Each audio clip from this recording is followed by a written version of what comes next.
Good morning दोस्तों। मेरा नाम स्वप्निल गुरव है। मैं एक cosmetic and toy shop running करता हूँ मुंबई कांदिवली में। अ, मैंने आज एक न्यूज़ पढ़ी मॉर्निंग को ही। तो मैं सोचा यार इसके ऊपर एक मैं आपको वीडियो बना के बता सकूँ न्यूज़ क्या है।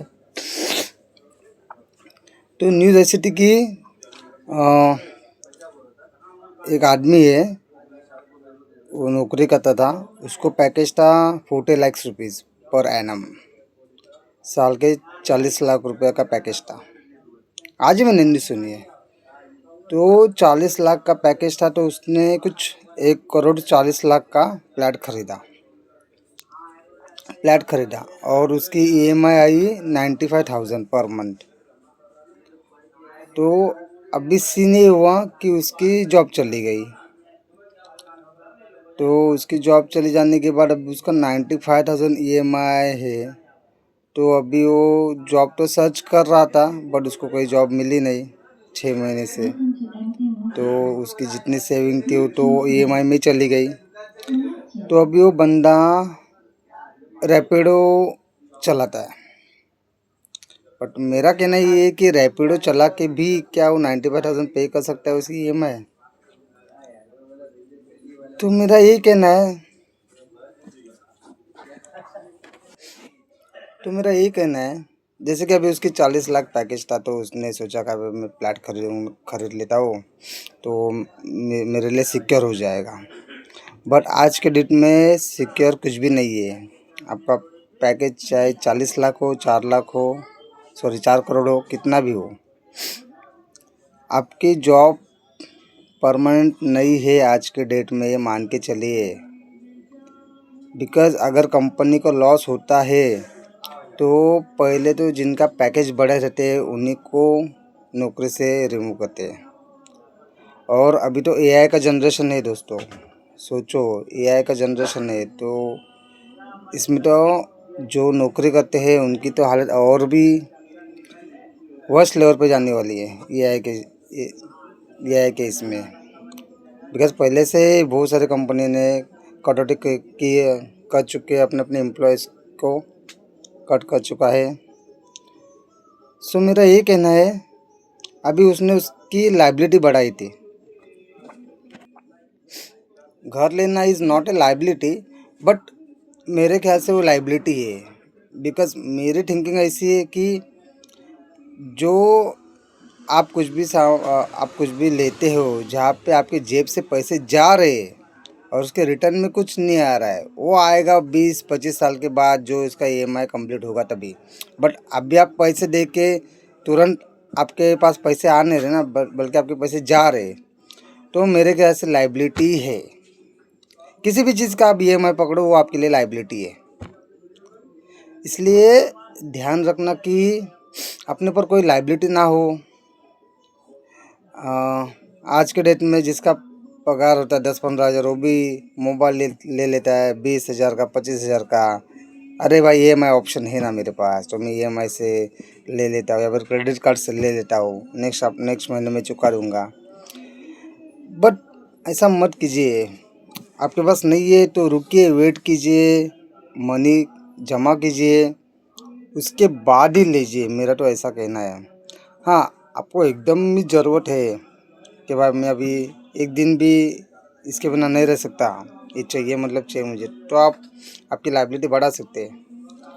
बट ट्राई कीजिए कि इन सब से जितना आप दूर रह सको, कि वही आपकी लाइफस्टाइल में सुधार लाएगा। आपकी फाइनेंशियल कंडीशन, आपकी हैबिट है, आपकी फाइनेंशियल कंडीशन चेंज कर सकती है, ना कि कोई दूसरा। सो मैं उसके लिए ना एक आपको बुक सजेस्ट करना चाहता हूँ, जैसे कि मैं पढ़ता हूँ। इस बुक का नाम है रिच डैड पुअर डैड। वो आप बुक ना ज़रूर पढ़िए। अगर आप नहीं पढ़ सकते तो आप उसको सुनिए। 7.5 या 8 घंटे की उसकी ऑडियो क्लिप है। और एक दो बार नहीं, मेरे ख्याल से 8-10 बार सुनिए।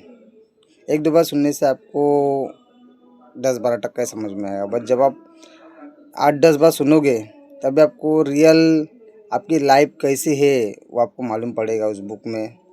उस बुक में सब आपको ए टू जेड समझाया गया है कि क्या होता है, कैसे आपके एसेट को आपको बढ़ाना है, कैसे आपके आपके लायबिलिटीज़ को कम करना है, लायबिलिटीज़ एक्चुअल में क्या है, रैट रेस क्या है, वो सब आपको उसमें मालूम पड़ेगा। क्योंकि अभी अब जो नौकरी करते हो ना, आप सब रैट रेस में फंसे हुए हो। तो ये रैट रेस से बाहर निकलो।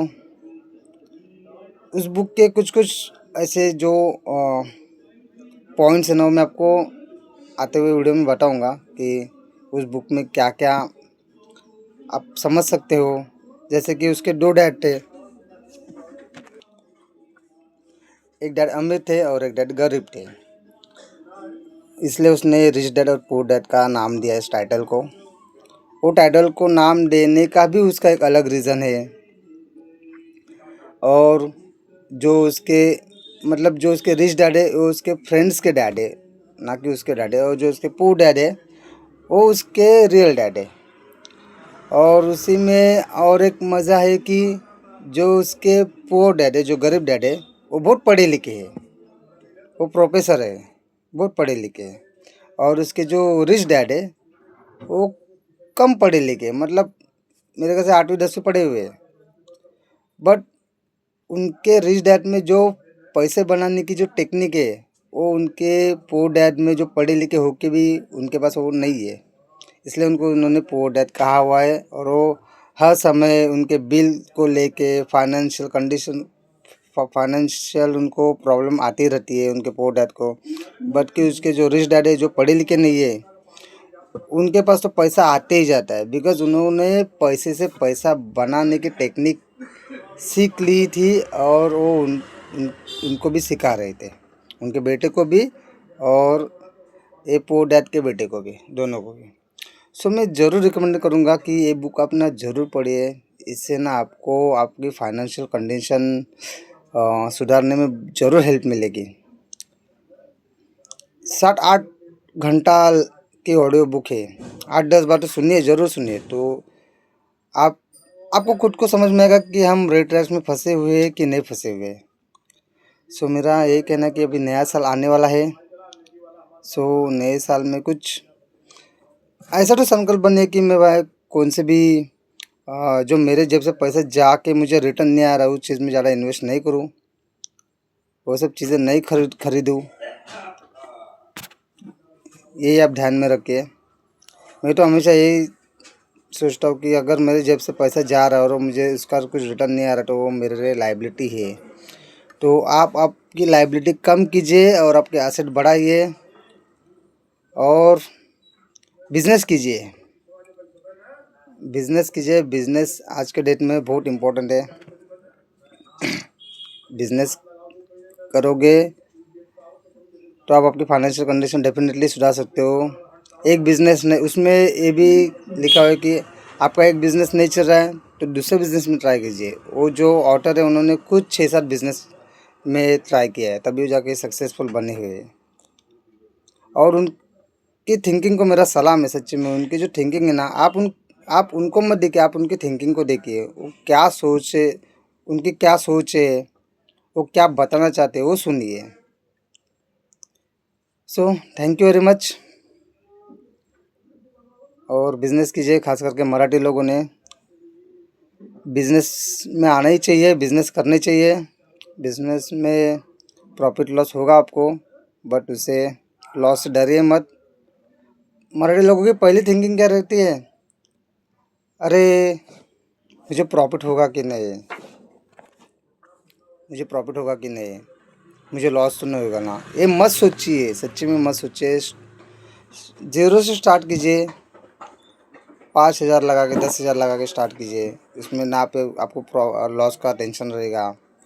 और बिज़नेस कीजिए। Thank you very much.